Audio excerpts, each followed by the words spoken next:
श्री स्वामी समर्थ. एखाद्या व्यक्तीकडून खूप त्रास होत असेल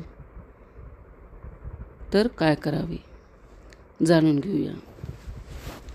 जीवनात आपल्याला विविध प्रकारच्या व्यक्ती भेटतात. काही जण आपल्याला आनंद आणि प्रेरणा देतात, आपला उत्साह वाढवतात. त्यांच्याकडे पाहून आपल्याला वाटतं की जीवन किती सुंदर आहे. पण काही माणसं मात्र आपल्या जीवनात प्रचंड त्रास आणि तणाव निर्माण करतात. त्यांच्याजवळ असणं, आजूबाजूला वावरणं आपल्याला खूप त्रासदायक वाटतं. त्यांचे शब्द आपल्या हृदयावर आघात करतात. त्यांचं विचित्र वागणं आपल्याला प्रचंड मानसिक त्रास देतं. बऱ्याच वेळेला अशी माणसं घरातच असतात. त्यांना टाळणं खूप जिकरीचं होऊन जातं. समाज, नातेवाईक त्यांच्या प्रेशरखाली आपण दबून जातो. कामाच्या ठिकाणी किंवा मित्रमैत्रिणीमध्ये सुद्धा अशी एखादी व्यक्ती आपल्याला खूप त्रास देऊ शकते. मग अशावेळी करावे काय सुचत नाही. मन सैरभैर होतं. निराशेनं, खिन्नतेनं जीवनात काही करावे असं वाटत नाही. या व्यक्तीचे वागणे, त्यांची विचारसरणी आपल्याला खूप त्रासदायक वाटते, परंतु त्यांच्याशी तोंड द्यावेच लागते. अशा परिस्थितीत स्वतःची मन शांती राखून त्या व्यक्तीशी कसे वागावे हे जाणून घेणे आवश्यक आहे. मला माहिती आहे तुमच्या प्रत्येकाच्या आयुष्यात अशी एकतरी व्यक्ती असेलच, जी वरील सर्व माहिती ऐकल्यावर तुमच्या डोळ्यासमोर नक्कीच आली असेल. आज आपण याच समस्येवर उपाय पाहणार आहोत, जे तुम्हाला तुमची मनशांती टिकवण्यासाठी मदत करतील. नंबर 1. आपल्या भावना मनात साचून स्वतःला त्रास करून घेऊ नका. जेव्हा एखादी व्यक्ती आपल्याला वारंवार त्रास देत असेल, तेव्हा मनात चिडचिड, राग, अस्वस्थता, दुःख निर्माण होणे साहजिकच आहे. अशा वेळी या भावनांना दाबण्याऐवजी त्याचा स्वीकार करा.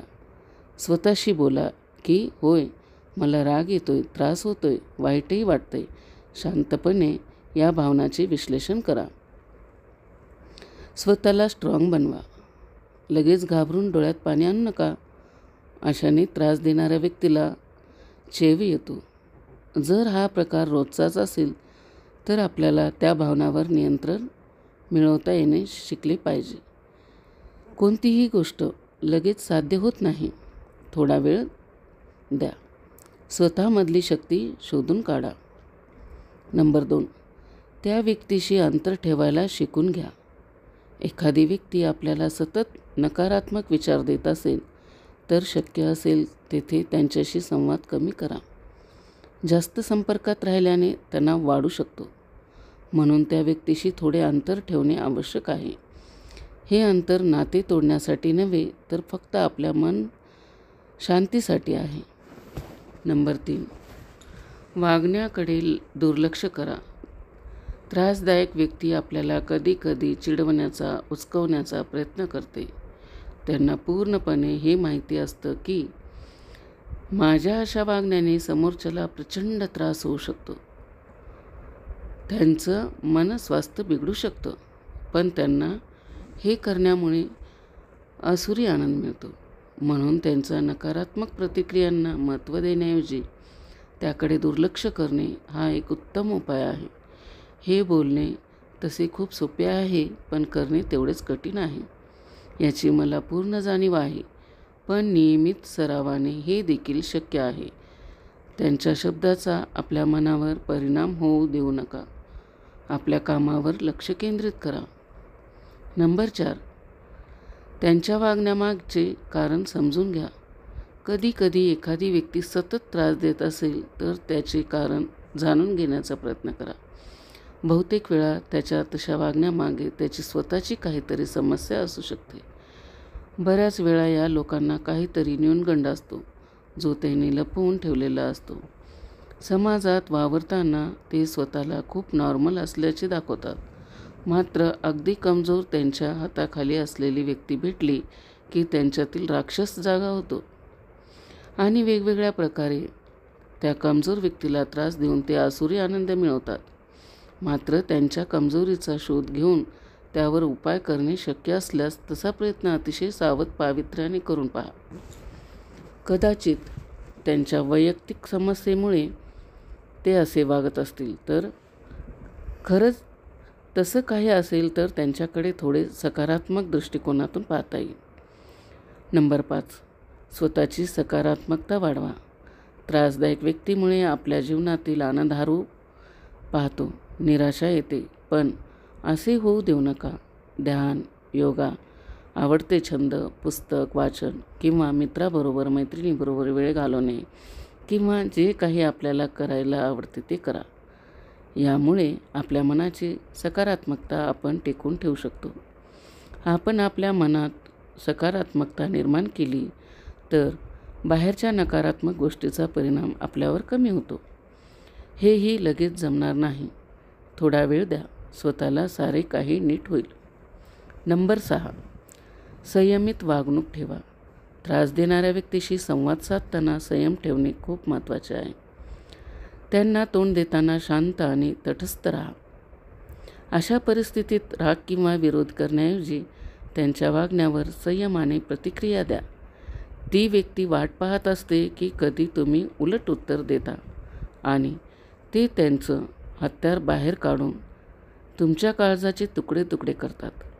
म्हणून संयम ठेवा. सार्वजनिक ठिकाणी शांत राहून संयम दाखवणे हे तुमचे मानसिक स्वास्थ्य टिकवण्यास मदत करते. असे समजा की आपल्या नशिबात परमेश्वराने खूप कठीण परीक्षा ठेवली आहे आणि संयमाने आपल्याला ती पार करायची आहे. नंबर 7. समजुतीने संवाद साधा. काही वेळा समजूतदारपणे संवाद साधणे हे समस्येचे निराकरण करू शकते. त्या व्यक्तीशी प्रत्यक्ष बोलून त्यांच्याशी आपली समस्या स्पष्ट करा. शांत आणि विनम्र शब्दात बोला. शक्य असल्यास त्यांना समजवा की त्याची वागणे तुमच्यावर कसे परिणाम करते. मात्र हे सारे करताना अत्यंत सावध पवित्रा बाळगा. बघा, कदाचित त्यामुळे त्या व्यक्तीच्या वर्तनात बदल येऊ शकतो. नंबर 8. स्वतःवर लक्ष केंद्रित करा. अशा त्रासदायक राक्षसी वृत्तीच्या ज्यांच्या जीवनात कधीच साधारण होणार नाही, जे व्यक्ती फार आणि फक्त लोकांना त्रास देऊ शकतात, जे नकारात्मक बोलतात, अशा लोकांसाठी आपले सुंदर जीवन व्यर्थ करू नका. आपले जीवन, आपली प्रगती आणि आपला उद्दिष्टे या गोष्टीवर लक्ष केंद्रित करा. त्रासदायक व्यक्तीकडे लक्ष देण्याऐवजी स्वतःच्या विकासावर लक्ष केंद्रित करा. नवीन कौशल्य शिकणे, स्वतःच्या शारीरिक आणि मानसिक आरोग्याची काळजी घेणे किंवा नवीन ध्येय निश्चित करणे या गोष्टी आपल्या स्वतःसाठी आनंद निर्माण करतात आणि इतरांच्या नकारात्मक प्रभाव कमी करतात. सोडून द्या या लोकांचा विचार. नंबर 9. खूपच त्रास असेल तर मदतीसाठी जवळच्या व्यक्तीकडे जा. त्रासदायक व्यक्तीशी एकट्याने सामना करणे कधीकधी कठीण होऊ शकते. त्यामुळे अगदी जवळचे विश्वासू मित्र, कुटुंबीय किंवा सल्लागार यांच्याशी या समस्येबाबत मनमोकळेपणाने बोला. त्यांची मदत घेऊन तुम्ही मनातील तणाव कमी करू शकता.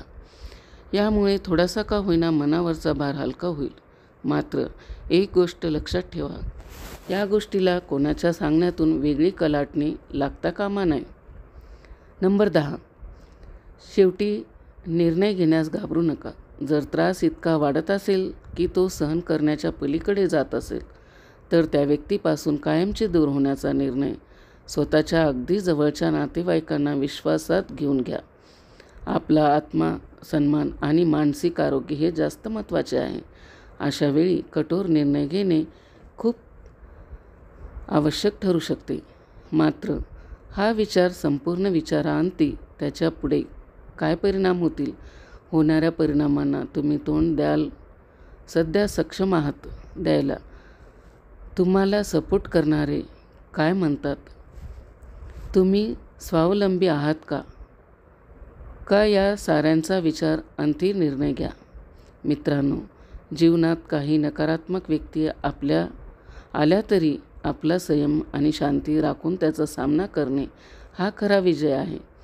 आपल्या मन, शांतीसाठी आपण नकारात्मकता दूर ठेवणे आवश्यक आहे. संयम, सहनशीलता, सकारात्मकता आणि ठाम निर्णय याद्वारे आपण त्रासदायक तिथंही आनंद आणि समाधान शोधू शकतो. स्वतःची मानसिक शांती राखण्यासाठी योग्य निर्णय घेणे आपल्याच हातात असते. मित्रांनो, आनंद आणि शांतता आपल्या जीवनातील सर्वात मौल्यवान गोष्टी आहेत. त्यांना कोणाचाही नकारात्मकतेच्या सावलीत गमवू नका. लक्षात ठेवा, आपण कोणासही आपल्या आनंदाचे कारण ठरवू द्यायचे नाही, कारण आपला आनंद आपल्या हातात असतो. मित्रांनो, दररोज विविध सकारात्मक विचारासह आपण भेटत असतो. तुमचे जीवनही असे सकारात्मक विचारांनी भरून जावो. तुमच्या मनातील सर्व चांगल्या इच्छा, आकांक्षा पूर्ण होत तुम्हाला सुख समृद्धी लाभो, ही ईश्वराच्या चरणी प्रार्थना.